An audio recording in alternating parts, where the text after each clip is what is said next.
Assalamualaikum warahmatullahi wabarakatuh. Hai teman-teman, kenalin nama aku Deswita Triani. Pada pembelajaran kali ini, kita akan belajar materi dinamika gerak partikel kelas 11, khususnya pada submateri jenis-jenis gaya. Nah, selanjutnya itu ada gaya normal. Nah, gaya normal ini teman-teman dilambangkan dengan huruf N besar, di mana gaya berat ini adalah gaya yang bekerja pada bidang sentuh antara dua permukaan yang bersentuhan dengan arah selalu tegak lurus pada bidang sentuh. Di mana di gaya berat ini mempunyai persamaan juga teman-teman. Persamaannya itu adalah N sama dengan W, di mana N itu adalah gaya normal dengan satuan kilogram meter per sekon kuadrat atau Newton, lalu W itu adalah gaya berat dengan satuan Newton, ya kan?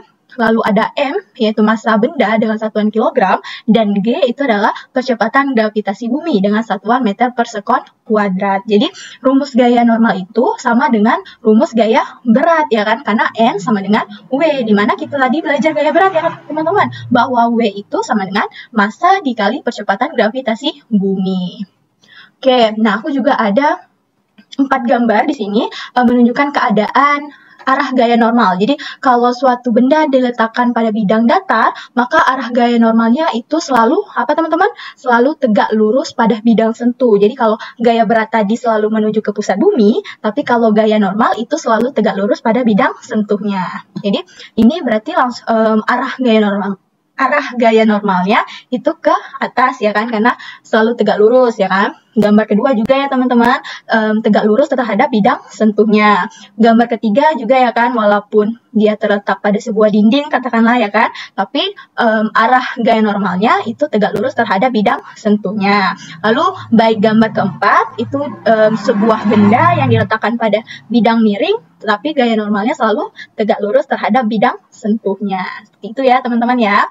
Selanjutnya, nah aku ada 3 keadaan juga di sini.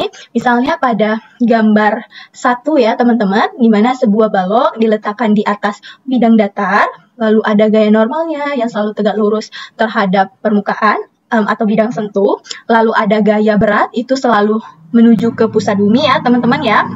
Nah lalu ada N, maka kalau digambar, misalnya teman-teman menemukan suatu soal di mana soal tersebut menunjukkan keadaan nomor 1 ya kan, gambar 1, maka rumus yang teman-teman harus tahu adalah N sama dengan W, di mana N sama dengan massa dikali percepatan gravitasi bumi. Nah lalu kalau untuk di gambar 2 teman-teman, keadaannya adalah bahwa sebuah balok yang diletakkan pada bidang miring diberikan ada gaya normalnya ke atas, lalu gaya beratnya itu menuju ke pusat bumi ya teman-teman. Nah, lalu ada W sin alfa, lalu ada W cos alfa. Di mana dapat cos alfa dan sin alfa? Nah, di mana kalau di bidang miring itu kan akan membentuk sudut ya kan teman-teman, tergantung. Kalau diketahui di dalam soalnya itu ada alfa, maka menggunakan alfa. Tapi kalau di soal itu yang tertulis adalah theta, ya kan, maka kita buat juga theta di sini ya teman-teman, tergantung soalnya ya teman-teman. Nah, kalau pada sumbu X ya teman-teman, sumbu X ini, maka nilai W ini akan berubah menjadi W sin alfa. Tapi kalau pada sumbu Y teman-teman, pada sumbu Y ini, maka nilai W ini akan berubah jadi W cos alfa. Nah, hal ini bisa teman-teman pahami dulu untuk di pelajaran vektor ya teman-teman. Tentu teman-teman di sini udah belajar materi vektor ya teman-teman ya. Karena untuk menguraikan gaya di sini itu harus paham dulu vektornya ya teman-teman ya. Nah, jadi maka gaya normal yang ada pada bidang miring ini itu bukan N sama dengan W, bukan seperti gambar pertama ya teman-teman, tapi N sama dengan W cos alfa teman-teman, karena N ini, gaya normal ini sejajar dengan gaya W cos alfa ya, makanya N sama dengan W cos alfa. Lalu N sama dengan W-nya kita uraikan menjadi M kali G dikali cos alfa, di mana M itu adalah massa bendanya, G itu adalah percepatan gravitasi bumi, dan cos alfanya itu adalah sudut yang dibentuk ya teman-teman ya. Nah, selanjutnya untuk di gambar terakhir teman-teman, ada sebuah balok ya teman-teman, diletakkan pada bidang datar, tetapi balok ini katakanlah ditarik ya kan, ditarik oleh gaya luar senilai F ya teman-teman ya. Nah, maka F ini kita uraikan teman-teman, di mana F ini bisa kita uraikan menjadi F sin alfa maupun F cos alfanya ya teman-teman ya. Nah maka N ditambah F sin alfa, di mana N ini kan gaya normal, dia selalu menuju selalu tegak lurus terhadap permukaan kan atau bidang sentuh. Sedangkan W itu adalah arah gayanya selalu menuju ke bidang ini ya kan teman-teman. Nah sedangkan kalau F ini itu kan dia membentuk sudut alfa, sehingga F ini tidak bisa langsung digunakan teman-teman, harus kita uraikan lagi menjadi vektor teman-teman, di mana untuk sumbu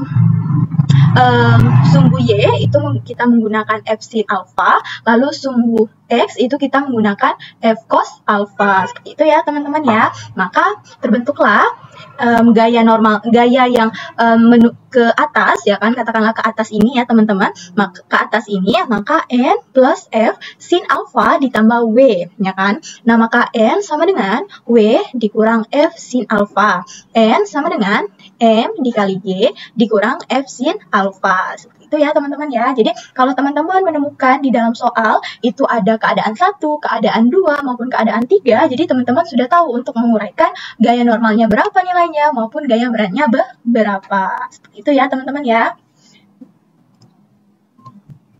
Nah, yang harus kita highlight juga di dalam gaya normal ini, bahwa gaya normal itu arahnya selalu tegak lurus terhadap suatu benda atau bidang sentuhnya ya, seperti ini. Arah normalnya ke atas, lalu pada bidang miring, maka benda itu memiliki gaya normal ke atas juga. Lalu pada bidang datar, walaupun ada gaya luarnya F-nya, tetapi gaya normalnya selalu tegak lurus terhadap suatu permukaan atau bidang sentuhnya ya teman-teman ya.